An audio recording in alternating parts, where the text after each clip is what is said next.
Good evening, teacher. Thank you very much for agreeing to be part of this interview. The purpose of this research is to know the influence of the use of technological tools on EFL learning in the middle school grades. Before I start, I would like you to know what subject do you teach and for what courses? Well, I teach language acquisitions, specifically English, in the NYP. That is a program from the IB, International Baccalaureate, and I teach in grades emergent levels, emergent and capable. And they are NYP 1, 2, and 3, and NYP 5 capable. Okay, so in this case, we're going to work with NYP 3. That will be 9th grade. Right? Yes. 9th grade. All right, so the first question is, what experience do you have in handling technological tools for teaching English as a foreign language? Well, after the pandemic, we had to learn a lot about using technology.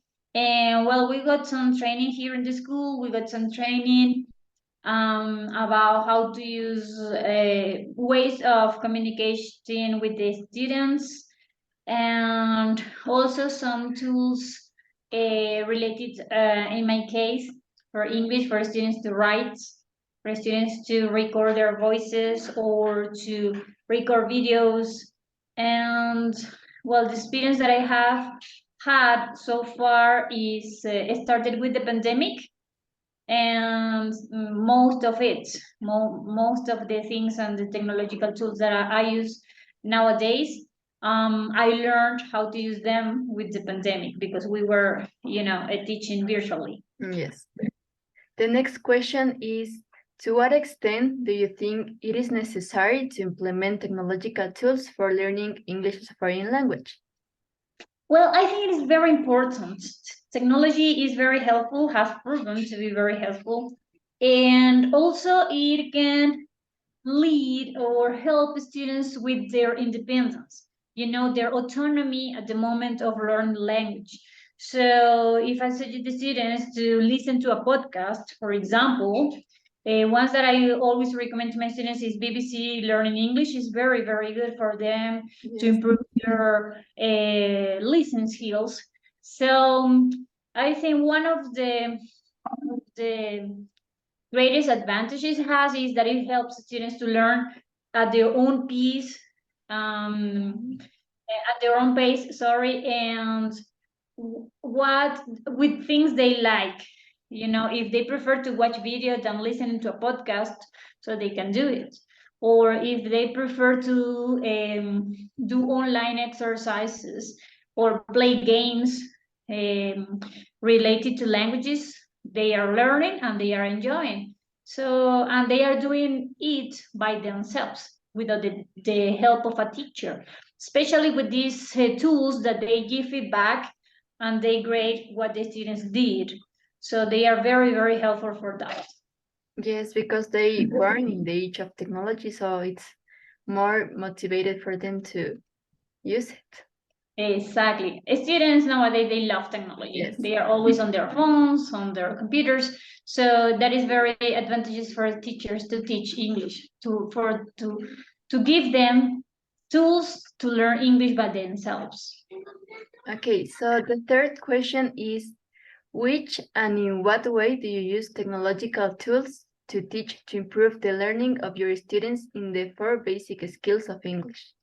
Well, I try to vary. I have like a little bank of tools that I started using and discovering and exploring during the pandemic. But nowadays, it's not so easy to use it in the school because, well, we only have one computer in the classroom, one projector. But sometimes, for example, I tell them, hey guys, let's play Kahoot. And my students, they have these cards with A, B, C, and D. And when we play Kahoot, sometimes they don't have the devices, so we cannot play it, everybody on their devices. but they just raise the letter they consider is the correct answer. And I mark the letter that most of the students choose. And it's like the whole classroom is a player. We do that in the classroom with my older students, my NYP5 students. All of them, they have cell phones, so with them it's easier. It is easier to use technology. Sometimes imagine they have to do some research about something because they have to write or they have to discuss about a topic, and they need to know more about the topic to give good arguments, and they use their cell phones. Most of them bring cell phones to the school, and they use it for investigation purposes. Some other times we have used them to play, also to play, pedagogical games. And mostly I use it asynchronously. I ask them to, I send them homework. As I told you, we don't have a platform or a book that we follow. So with English teachers this school year, we are free to, choose any resource we want from the web. And we use like worksheet or quizzes or Bamboozle, things like that. A Jeopardy lab. These are like games, but also they learn a lot. And the official websites, for example, BBC Learn English, British Council, Cambridge, and so on. There are a lot. In order to improve listening and speaking, what technological tools do you use? Well, I really love the tools that Cambridge offers. I think they are very complete. So they have if you go to Cambridge website, you have for a lot of listening activities. But the one that I like more is one that is called this is to practice speaking, and it's like a little robot. So the students or the user, they talk to the robot, and the little robot gives you a feedback. I forgot the name, but it's speaking in Cambridge, and you record your voice. It gives you feedback and tells you, correct this or correct that. For speaking, well, not for them to learn per se, but to practice. I use sometimes I also use Padlets because I ask them about a topic. I ask them to record a message or a video, or sometimes in Canva they do it too. And it's like they do it and I can listen to what they say and I give them feedback. But we use that tool with that purpose. And for listening, well, there are a lot. In Cambridge, we have a lot of different topics. British Council, I like that one. Teens, the one for teens, because the topics are like things that teenagers like. Vocabulary is very related to those topics, and they like to learn that kind of vocabulary because they find it useful. So in BBC Learning Teams, I use that a lot. Also, sometimes we opt for or some others. Okay, That now is speaking that you asked me about, right? yes, speaking, listening. Also, maybe you can tell us about reading. Well, reading I think is the easiest, the easiest skill to find a material about resources. Well, we read. There is this website that is called English Aula, like that, and it offers students like readings about with Cambridge like exercises. So we use that to practice Cambridge like exercises, and in general, we have a life worksheet depending on the level of course. We also have Oxford, it offers also very good readings. And there is one option in BBC Learning English that it is about magazines. If you go to Teams, the topics in the magazine is going to they are going to be about what teenagers like, and it's also very good. And for writing, I use Padlet. The Padlet is like our board. They write and I give them feedback.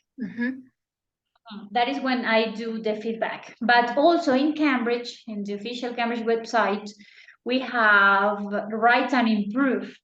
It's so good, my Sarah. It's so good. It's like they write, and again, it gives feedback about this is not correct, or don't forget, it grades the students' writing, and it's like they recognize, they can see where they made a mistake, and they learn from that. Now, the fourth question is, how do you measure the progress of your students learning thanks to the help of technological tools? Thanks to the help of technology, what? Technological tools. How do you measure the progress of your students' learning? Let me see. Well, when I send them homework, I used to send homework every week, at least an online activity, at least one. Can be based on skills or based on grammar or vocabulary that we are studying. And if I can find something that relates both things, for example, we were studying comparisons. So last 2 weeks ago, I sent them as a homework to a listening about comparisons. And in the prior week, it was a reading about comparisons. So if I can do that, I do it. And since they have these, but mostly the homework is related to content. If I can find a skill to practice that content, excellent. If not, I just send them content, because it's a part that we really cannot practice a lot in the school time, And I can measure it because, for example, we in Unit 1, we used to have, I created a workbook in Live Worksheet, and all the worksheets, they were about the topic that we were studying. So we were studying present continuous, and I sent like 3 or 4 exercises, worksheets of present. So at the beginning, it's like the grade was not very good, and then better and better and better. So like that, I can see the progress. And of course, with the practice, they improve. And that improvement is possible to see with that tool, for example. Okay, so the final question is, in your experience, can you tell me about the advantages and disadvantages of using technological tools in the learning of English as a foreign language? Well, advantages, there are a lot. Let me think about. Well, as I told you at the beginning, I think it gives students a lot of independence. Yes. I think it helps learning because it helps also with motivation. Because, for example, it was like a month ago, I asked my students to find something, X material about a topic. We were talking about something specific. We were talking about the elements of a story. Some students, they read blogs and they show me captures of that. Some students, they listen to podcasts. Some others watched videos about the elements of a story, and then they presented each one to the class. So I think technology helps students, to do what they like. We have different learning styles in the same classroom, and with technology, we have the opportunity to make them feel good about learning the language. Also, technology help us with motivation in the sense that it offers, well, nowadays we can see a lot of apps, they are free, and they are about learning English. And that is another advantages for us English teachers, because we ask them to play games. They like to play games, most of them, most of teenagers, and they are playing but also learning at the same time. What else? Well, I think those are the Main advantages. yes I can think of in this moment. Now the disadvantages is like sometimes they become dependent at the same time. Mhm. How so? Well, sometimes it's like they are lazy, or they behave a little bit lazy about thinking of a word or how to say something. Sometimes they are writing, and they sometimes when we are practicing, they have the device, I let them use Thesaurus or Cambridge Dictionary or Merriam-Webster Dictionary, but only the dictionaries, with the explanation or the definition of the words in English, of course. So they are learning, and they want to say something, or they want to know the meaning of something, they can do that. But, and that when reading, it is very useful. But when they are writing, when they are producing the language, it's like sometimes they are a little bit lazy, and they say it's like, oh, how do I say, me comí mucho anoche, right? And it's like they don't want to think, and they want to translate. And I have asked and I have told and I explained to them that those translations, for example, Google Translator is not recommended because it doesn't have any context and so on. But yes, it's like sometimes it makes them, especially when producing the language, a little bit lazy. It's like they don't want to think because they have that tool in there. So if I can use it, why to think, right? And other thing, well, and that did happen mostly when we were online teaching and having classes online, is like they get distracted.